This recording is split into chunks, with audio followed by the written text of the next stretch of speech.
കർണാടകയിലെ ലോഡ്ജിൽ കൊല്ലപ്പെട്ട ദർശിതയെ സുഹൃത്ത് സിദ്ധരാജ് മോഷണത്തിന് നിർബന്ധിച്ചതായി സംശയിക്കുന്നുവെന്ന് ഭർത്താവിന്റെ കുടുംബം. കല്യാട്ടെ വീട്ടിൽ നിന്ന് 3 ബാഗുമായാണ് ദർശിത പോയത്. എന്നാൽ ദർശിത ഹുൻസൂരിലെ വീട്ടിലെത്തിയത് വസ്ത്രമടങ്ങിയ 2 ബാഗുമായാണ്. ദർശിതയുടെ പെരുമാറ്റത്തിൽ കുറച്ചുനാളായി മാറ്റങ്ങൾ ഉണ്ടായിരുന്നുവെന്നും ഭർത്തൃ സഹോദരൻ സൂരജ് പറഞ്ഞു. കാണാതായ സ്വർണവും പണവും എവിടെയെന്ന് അറിയില്ല എന്നാണ് സിദ്ധരാജ് പോലീസിന് നൽകിയ മൊഴി.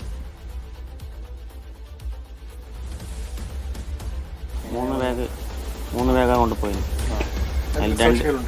സാക്ഷികളുണ്ട്. ഇപ്പോൾ 2 ബാഗേ അവിടെ എത്തിയിട്ടുള്ളൂ. ഈ 2 ബാഗ് എന്ന് പറയുന്നത് വസ്ത്രം മാത്രമാണോ? അതിൽ വസ്ത്രവും പിന്നെ കുറച്ച് ഫാൻസി ഐറ്റംസ് സാധനങ്ങളാണ്.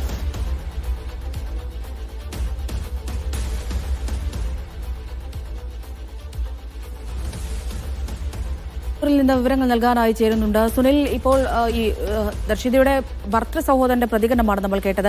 എന്താണ് ഈ ഭർത്താവിന്റെ കുടുംബം ആരോപിക്കുന്ന കാര്യം?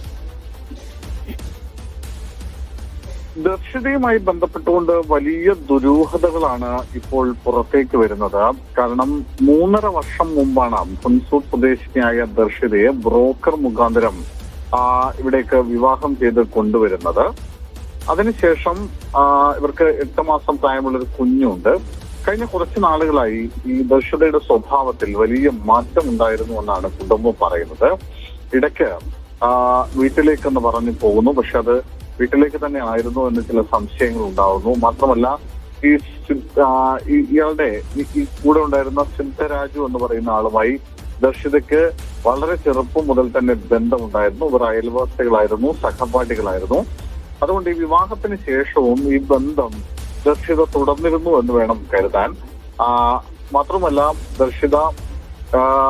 ദർശിത ഇപ്പോഴും അയാളുമായി ബന്ധം തുടർന്നിരുന്നു. അതുകൊണ്ട് തന്നെ ഈ വീട്ടിലുണ്ടായിരുന്ന പണത്തെക്കുറിച്ചും സ്വർണത്തെക്കുറിച്ചും ഒക്കെ ദർശിത സിദ്ധരാജുവിനോട് സംസാരിച്ചിരുന്നു. അങ്ങനെയാണ് നിരന്തരമായി സിദ്ധരാജു ഈ സ്വർണവും പണവും എടുത്തു വരാൻ ഇവരെ നിർബന്ധിച്ചിരുന്നത് എന്നാണ് മനസ്സിലാക്കുന്നത്.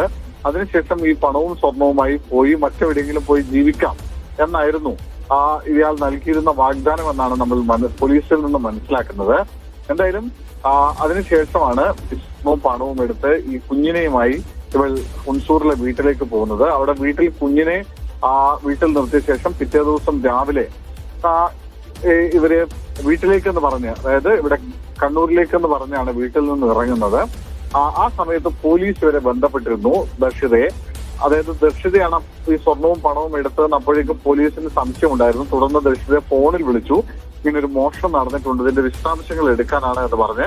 അപ്പോൾ ദർശിത പോലീസിനോട് പറഞ്ഞത്, ഞാൻ വീരാജ്പേട്ടയിലെത്തി, ഒരു 2 മണിക്കൂർ കൊണ്ട് അവിടെ കല്യാട്ടെ വീട്ടിലേക്ക് എത്തും എന്നായിരുന്നു. പക്ഷെ ആ സമയത്ത് ദർശിത സിദ്ധരാജുവിനൊപ്പമായിരുന്നു ഉണ്ടായിരുന്നതെന്നാണ് പോലീസ് സംശയിക്കുന്നത്. തുടർന്നാണ് ഇവർ സാലിഗ്രാമിലേക്ക് എത്തുകയും അവിടെ ഒരു ലോഡ്ജിൽ മുറിയെടുക്കുകയും അവിടെ വെച്ച് ദർശിതയെ സിദ്ധരാജു കൊലപ്പെടുത്തുകയും ചെയ്യുന്നത്. എന്തായാലും സിദ്ധരാജു കൃത്യമായ ഒരു പ്ലാൻ ഇതുമായി ബന്ധപ്പെട്ട് നടപ്പിലാക്കിയിരുന്നു എന്നാണ് കുടുംബം പറയുന്നത്. മറ്റൊരു കാര്യമുള്ളത്, ഈ വീട്ടിൽ നിന്ന് 3 ബാഗുമായിട്ടാണ് ഇവരിറങ്ങിയതെന്ന് ദൃക്സാക്ഷികൾ, അതൊപ്പം ഈ യാത്ര ചെയ്ത ഓട്ടോ റിക്ഷയുടെ ഡ്രൈവർ തുടങ്ങിയവരൊക്കെ സാക്ഷ്യപ്പെടുത്തുന്നുണ്ട്. പക്ഷേ ഈ ദർശിത വീട്ടിലെത്തുന്നത്, ഹുൻസൂറിലെ വീട്ടിലെത്തുമ്പോൾ 2 ബാഗ് മാത്രമേ അവളുടെ കയ്യിൽ ഉണ്ടായിരുന്നുവെന്ന് ഇപ്പോൾ വീട്ടുകാർ പോലീസിന് മൊഴി നൽകിയിട്ടുണ്ട്.